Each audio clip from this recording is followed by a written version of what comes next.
Hey, what is up, everybody? This is Stevie Breach coming to you here today. Sitting out here on my lunch today. Last night I was able to watch Bray Wyatt Becoming Immortal, a 2-hour documentary on the Peacock Network as a part of like the WWE Network stuff.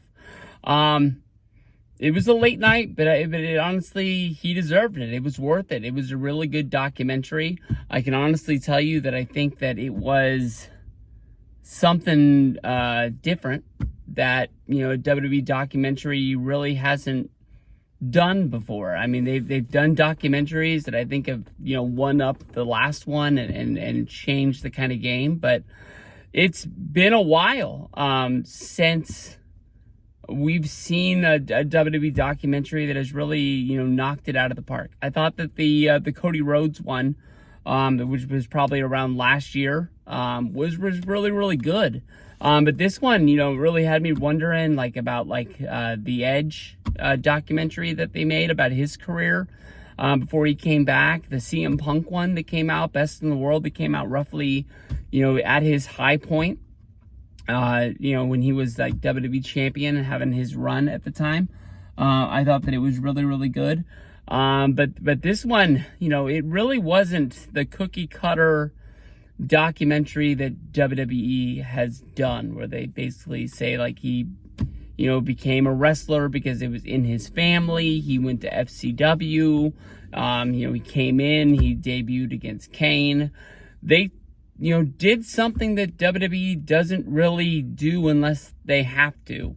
They talked about the low points of Bray Wyatt. It would have been really, really easy for them to skip the Husky Harris NXT run, that being the television show NXT. When he was on season 2, they didn't really have to talk about him being in the new Nexus, which they showed, but they didn't really talk about. They just kind of, had Triple H say that he was miscast and he was, going to go back to FCW. Oh, not FCW, but NXT, the Performance Center. They were going to work on him, polish him up, figure out something else for him. And, within 6 months, it felt like he was right back at the top of his game with a new gimmick that was bigger and better, that seemed like it was destined to move right into the the main event picture, I guess you can say. But they didn't really just come out there and be like, he debuted and he had a match against Kane at SummerSlam, and that led to this and that led to this. They hit the high points, basically, talking about him being at WrestleMania, going up against John Cena. And they talked about his feud with The Undertaker at WrestleMania 31. But, Undertaker thanked him. Didn't really even, talk about the match. Just, really showed short clips. Talked about what it meant to the wrestlers that were involved and what it meant, to his father, to see him, work hard and get to a certain point.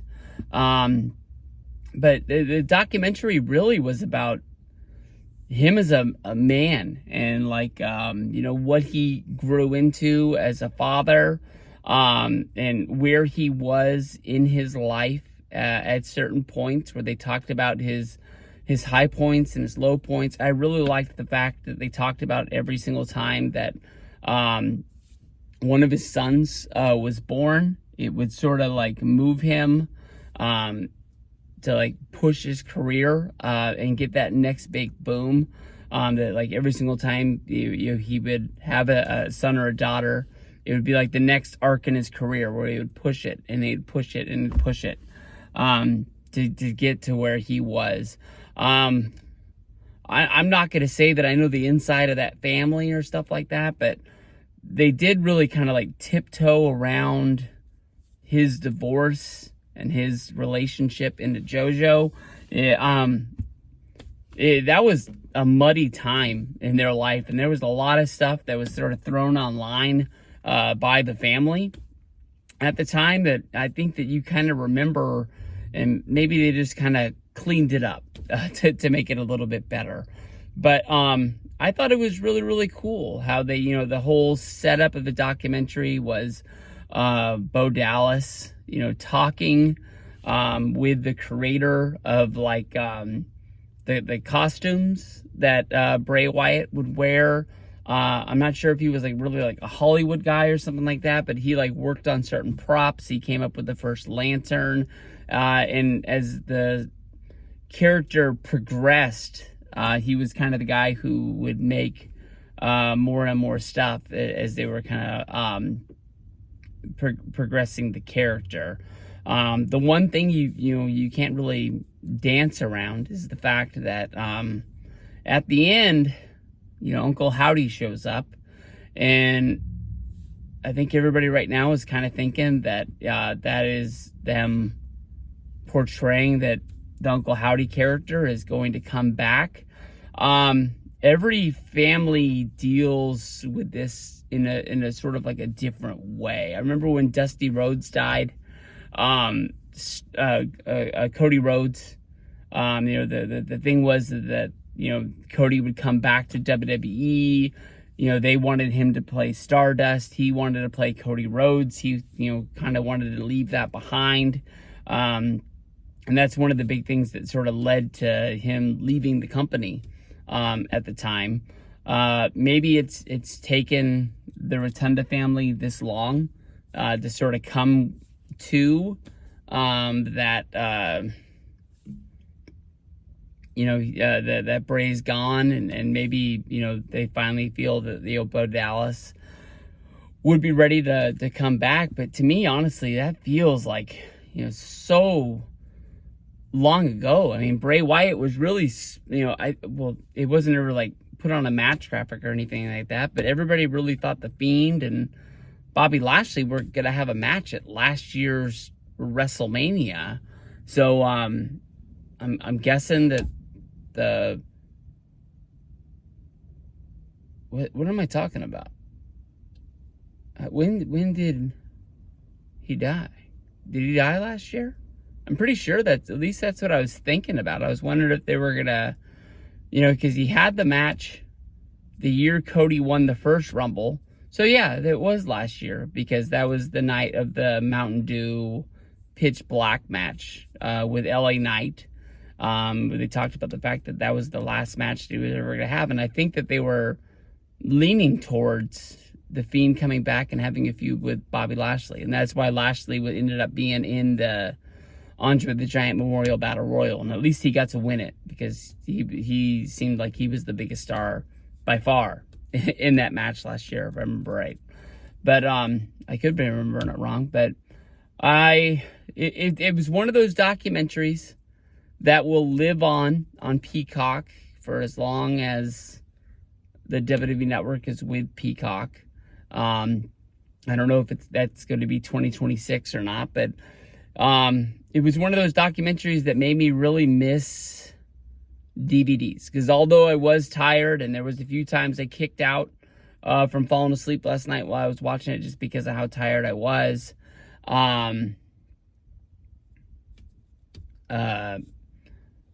wish I would have had like a disc to watch matches. The one that I was really, clinging to, I kept on trying to think what was the best Bray Wyatt match. I think the best one-on-one Bray Wyatt match would be the match at the Rumble, the year that Roman won against Daniel Bryan. I'm not the best on years, but I'm guessing that's like 2013, 14, something like that. And then I was really thinking of how good that Wyatt versus Shield match at Elimination Chamber was. And I remember that was kind of like the first DVD of pay-per-views that I didn't buy. And that match was really so good that I really wanted to have it in my collection. But I just didn't want to pay for it if it was on the network, only a clip away. But I was so sure that someday we would get like a best of Bray Wyatt. Maybe it's on one of the Shield ones. They've got two different ones. They've got the Destruction of the Shield, the kind of the one that's set up around that SummerSlam. And then they have just like a collection of Shield matches. I can't remember what that one's called. But It's got to be on there because that's probably one of the best Shield matches. But then again, the Shield comes in. They were running great matches with everybody. I mean, even when they were just put on television against like the Usos and Christian, which all 6 of those guys are really good workers. So I'm not trying to knock them, but they just were having better matches than we were used to seeing when they put talent like that. Of it just like, hey, well, let's have you and you go in there and have a match. But it's got to be on there. That's gonna be one of the ones that I'll search for. I'll look for. Maybe I'll watch that one tonight. Maybe I'll have a little fun cranking that up. So it made me really think. I mean, every single time that one of these wrestlers passes away, whether if it was like Scott Hall, whether if it was Bray Wyatt, I mean, it makes me think, man. It sucks. It makes me wonder about me being how old I am. How old am I? 42 years old, I think. Like, makes you wonder about how much time we really got, and we're not really owed anything. Anything could happen tomorrow. We're not special that we're guaranteed to live to 100 or however old you think that you're going to live towards. Tomorrow could be your last day. So damn, it sucks. That's about all you can say, man. You make these plans like you're gonna live forever and you want to see your kids grow up and everything like that, but damn. But Bray was an awesome wrestler. I can honestly tell you, I'll leave this with this, and hopefully people will make it this long into it.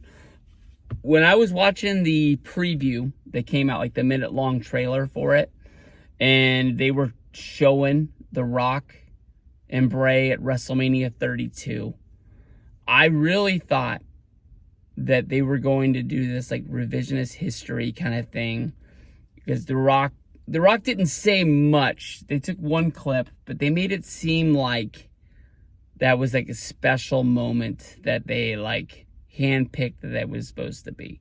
I don't know when they planned at WrestleMania 32 that the Wyatts were going to come out during The Rock. I think that everybody knew that The Rock was going to be a part of WrestleMania 32. It wasn't like a huge surprise. Some people thought that he was going to be like in the corner of Roman or something like that. He definitely wasn't going to be like the guest host because he'd already done that at 27 before. But nobody really knew what he was going to do. But he came out, he delivered that promo, he lit that thing on fire. I think he announced how many people were in the stands that night, but then the Wyatts came down and they had that face-off. And I really thought what The Rock was going to do was he was going to turn this into like, it was some like super special moment. It was cool to see, it was cool to be there. But I think at that point, the Wyatts were already at the point of being stale. They really didn't have anything going on.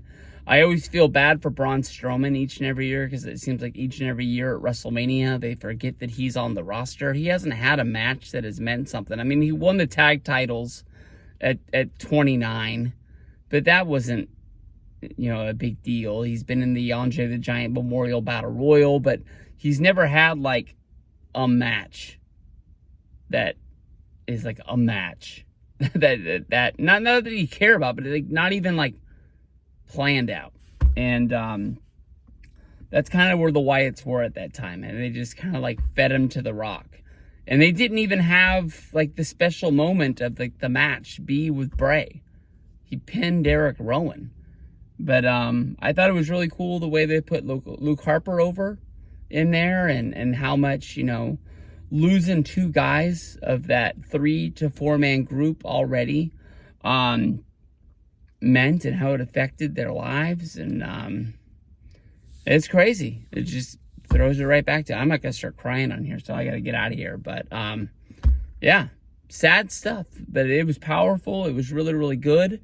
You learned that, I thought the one thing I held on to more than anything else was the fact that, when, Bo Dallas talked about being in a high school wrestling tournament, and Bray said that he was going to go see him wrestle in the finals, but he wasn't going to show up till the finals because that was the only thing that mattered, and he knew that he was going to be there. But he ended up getting injured to the fact that he couldn't finish.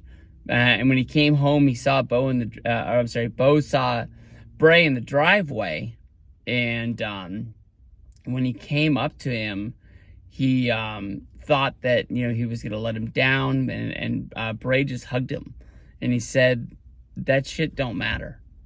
And I think that means more than anything else, as I think that Bray was a guy that life out of wrestling meant more than life into wrestling. He really wanted to do it. He really wanted to be the best. He really wanted what he did to matter. But at the end of the day, what goes on at home with his family, that's the shit that really matters. And that's what we're going to leave on. So peace out, guys. If you guys haven't seen it, that I've even seen the whole thing posted onto Twitter already if you don't have Peacock. But at this point, if you're going to watch WrestleMania on Saturday and Sunday, how do you not have Peacock? Let's say that you don't have Peacock. You're going to sign up. I don't even know how much it costs, if it's $5 or $10. Let's say you put the $10 down. You're going to get night 1, night 2, a Bray Wyatt documentary, NXT pay-per-view. If you're into that, how is that not worth $10? You could even go ad-free for $20, and I think it's still worth it. So, peace out, guys. Watch some Office reruns. You're going to be already in the good.